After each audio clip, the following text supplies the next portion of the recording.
नमस्कार। आज हम बात कर रहे हैं नवरात्रि की। ये 9 दिन भक्ति, उत्सव और हाँ, कई सारे रिवाजों से जुड़े हैं। बिल्कुल। हमारे पास एक दिलचस्प स्रोत है, नवरात्रि, भक्ति के नियम और मजाक से कुछ अंश। ये गंभीर विषय को ना बड़े हल्के फुल्के अंदाज में देखता है। हाँ, और आज हम इसी के जरिए समझेंगे कि नवरात्रि में क्या करना चाहिए, क्या नहीं। मतलब सिर्फ नियम नहीं, बल्कि उसमें जो मजाक और आज की लाइफ से कनेक्शन है, उसको भी पकड़ेंगे। सही, क्योंकि स्रोत साफ इशारा कर रहा है कि सिर्फ डांडिया खेलना या इंस्टाग्राम पर फोटो डालना काफी नहीं है। क्यों? बिल्कुल, जड़ें ज्यादा गहरी हैं, सिर्फ बाहरी दिखावा नहीं चलेगा। तो चलिए फिर शुरू करते हैं ये समझना कि इन 9 दिनों की भक्ति और मान्यताओं के पीछे का असली मतलब क्या है। जरूर। तो सबसे पहले बात करते हैं उन कामों की जो करने चाहिए। स्रोत के हिसाब से पहला और सबसे जरूरी है कलश स्थापना। कलश स्थापना, हाँ, ये तो पूजा की शुरुआत होते हैं। पर स्रोत इसकी इम्पोर्टेंस कैसे बताता है? कुछ खास? इंपॉर्टेंस तो है ही, पर स्रोत मजेदार तरीके से कहता है कि टाइम पर करो।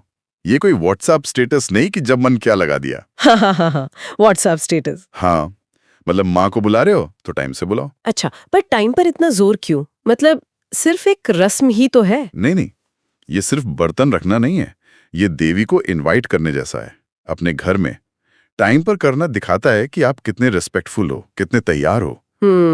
स्रोत मजाक में ये भी कहता है, नेटफ्लिक्स का शो टाइम पर देख सकते हो, तो माँ को टाइम पर क्यों नहीं बुला सकते? अरे वाह, ये तो सीधी बात है, हमारी प्रायोरिटीज पर सवाल। बिल्कुल। तो मतलब भक्ति में अनुशासन पहली चीज। ये सिर्फ फॉर्मेलिटी नहीं, श्रद्धा दिखाने का पहला स्टेप है। सही कहा। अच्छा, कलश स्थापना हो गई, इसके बाद अगला इंपॉर्टेंट पॉइंट क्या है? अगला है अखंड ज्योत। दिया तो सब जलाते हैं नवरात्रि में, पर यहाँ अखंड पर जोर है। अखंड मतलब जो लगातार चले, बुझे नहीं। हाँ, बिल्कुल। इसके पीछे क्या सोच है और स्रोत क्या कहता है इस पे? मजाक यहाँ भी है। मजाक तो है। अखंड ज्योत का मतलब है भगवान की निरंतर उपस्थिति, उजाला, अंधेरे पर जीत। इसका लगातार जलना आपकी अटूट भक्ति दिखाता है। ओके। और स्रोत कहता है ये ज्योत है, कोई ऑन ऑफ वाला एलईडी बल्ब नहीं। हाँ, एलईडी बल्ब मतलब भक्ति को भी बीच बीच में ऑन ऑफ नहीं कर सकते। कुछ वैसा ही। स्रोत पूछता भी है मजाक में, क्या लव लाइफ में भी ऐसे स्विच ऑन ऑफ करते हो? अरे, तो ये मजाक हमें स्थिरता, कमिटमेंट याद दिलाता है। भक्ति लगातार चलने वाली चीज है, रुक रुक कर नहीं। समझ गए। तो पहले टाइम पे देवी का आवाहन, फिर श्रद्धा की अखंड ज्योति, इसके बाद भोग और प्रसाद की बात आती है। इसका क्या महत्व है? भोग यानी देवी माँ को भोजन अर्पण करना। स्रोत कहता है पारंपरिक भोग लगाओ, हलवा, पूरी, चने, चावल, जो भी आपकी परंपरा हो। लेकिन यहाँ एक और मजेदार नुक्ता है। अच्छा, स्वाद के अलावा? या सात्विक होने पर जोर है। सात्विक तो है ही, पर स्रोत कहता है प्रसाद घर पर बनाओ। हाँ। अपने हाथ से, श्रद्धा से, सफाई से। उह। आजकल की ऑनलाइन दुनिया पर कमेंट करते हुए कहता है स्विगी से ऑर्डर करके माँ को भोग मत लगा देना। हाँ। ये तो बिल्कुल आज की जनरेशन के लिए है। मतलब सुविधा से ज्यादा भावना जरूरी है। बिल्कुल। स्रोत कहता है माँ को दिव्य स्वाद चाहिए, 10 मिनट की सुपरफास्ट डिलीवरी नहीं। सही बात है। इसके पीछे मैसेज गहरा है। जब आप खुद मेहनत करते हो, टाइम लगाते हो, तो उसमें आपकी एनर्जी, आपकी फीलिंग्स जुड़ जाती हैं। तो सिर्फ खाना नहीं रहता। भक्ति का रूप बन जाता है। बाहर से मंगाने में वो पर्सनल टच नहीं होता। एग्जैक्टली। ये बात तो सही है। भक्ति में शॉर्टकट नहीं चलते, खुद का एफर्ट और फीलिंग मैटर करती है। अच्छा, इसी कड़ी में अगला जिक्र है कन्या भोज का।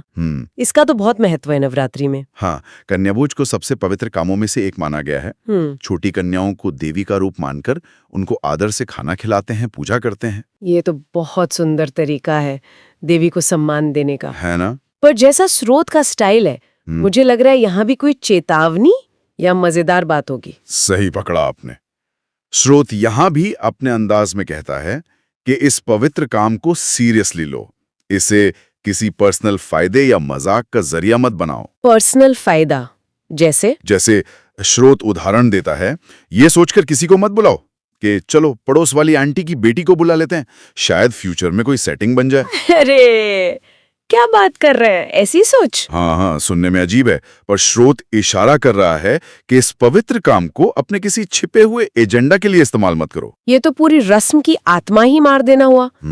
तो इसका नतीजा, मतलब स्रोत क्या कहता है इस बारे में? नतीजा, स्रोत की भाषा में ऐसा करने पर माँ दुर्गा तुरंत आपकी विश लिस्ट कैंसिल कर देंगी। हाँ, विश लिस्ट कैंसिल। हाँ। ये मजाक सीरीज बात कह रहा है। कन्या भोज पूरी निस्वार्थता, पवित्रता और आदर से होना चाहिए। ये कोई डील नहीं है, बिल्कुल। तो ये थे कुछ डूज टाइम पर कलश, अखंड ज्योत, घर का भोग और पवित्र कन्या भोज। अब जरा डोंट्स पर आते हैं। क्या नहीं करना चाहिए? हाँ, क्या ना करें लिस्ट भी उतनी ही जरूरी है। और इसमें सबसे पहले और सबसे सख्ती से है नॉनवेज और दारू से परहेज। हाँ, ये तो कॉमन नियम है।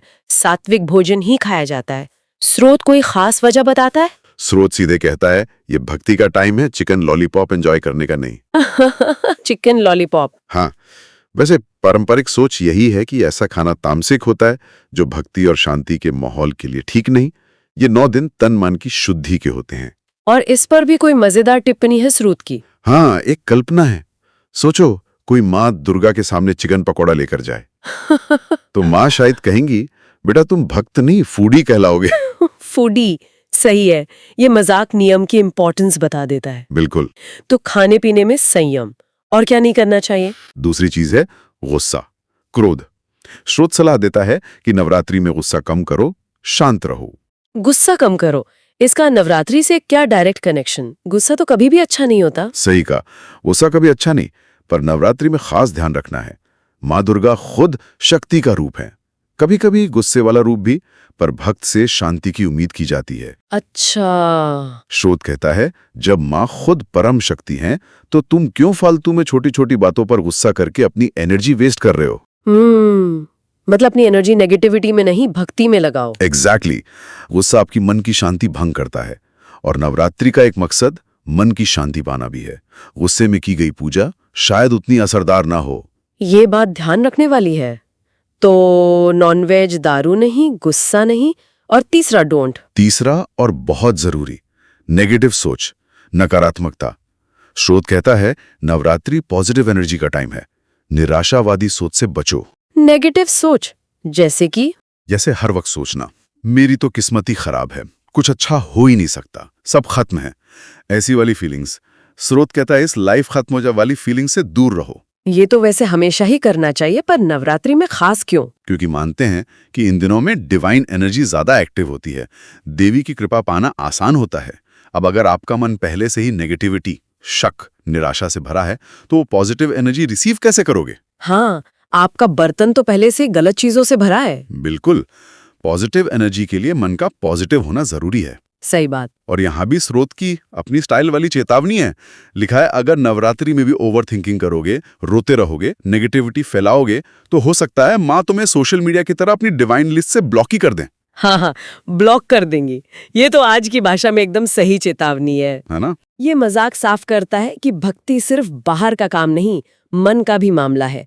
मन साफ और पॉजिटिव होना उतना ही जरूरी है। एकदम सही। तो ये क्या करें और क्या ना करें की लिस्ट, जिसे स्रोत ने इतने मजेदार ढंग से बताया है, हमें यही सिखाती है कि नवरात्रि सिर्फ व्रत रखना या कुछ रस्में करना नहीं है। ये आत्मा अनुशासन, अंदर की सफाई, संयम और पॉजिटिविटी का भी त्योहार है। हाँ, हमने देखा टाइम पर कलश स्थापना आपकी श्रद्धा दिखाती है, अखंड ज्योत आपकी भक्ति की निरंतरता, और घर का बना भोग आपकी भावना, निस्वार्थ कन्या भोज आपकी पवित्रता। बिल्कुल। और दूसरी तरफ तामसिक भोजन, गुस्सा, नेगेटिव सोच से दूरी आपको आध्यात्मिक तरक्की के लिए तैयार करती है। ये नियम एक तरह से हमें इन 9 दिनों के लिए एक खास लाइफस्टाइल देते हैं, ताकि हम देवी की एनर्जी को बेहतर तरीके से महसूस कर सके। हाँ, एक तरह की आध्यात्मिक तैयारी है ये। बिल्कुल। तो इस पूरी बातचीत का निचोड़ क्या निकलता है? स्रोत के हिसाब से नवरात्रि का असली सार या कह ले कि फंडा क्या है? स्रोत इसे बहुत सिंपल और सुंदर तरीके से बताता है। असली फंडा 3 शब्दों में है, श्रद्धा प्लस शांति प्लस शुद्ध भावना। श्रद्धा, शांति और शुद्ध भावना। हाँ, ये 3 चीजें सबसे ज्यादा मैटर करती हैं। तो फिर वो सब दिखावा, जैसे महंगे कपड़े, डांडिया की रील्स, बाहर से मंगाया फलाहार, हर चीज का स्टेटस अपडेट। स्रोत के अनुसार इन बाहरी चीजों से माँ ज्यादा इंप्रेस नहीं होती। असली करेक्शन दिल का है। अगर पूजा में सच्ची श्रद्धा है, मन में शांति है और नियत साफ है, तो वो माँ तक जरूर पहुंचती है। बाकी सब दिखावा है, उससे आपको शायद सोशल सेटिस्फैक्शन मिल जाए, पर आध्यात्मिक फायदा नहीं। ये बहुत जरूरी बात है, खासकर आज के दिखावे के दौर में। रिवाज जरूरी हैं, पर उनकी आत्मा को समझे बिना वो सिर्फ मैकेनिकल काम बन जाते हैं। सही कहा आपने।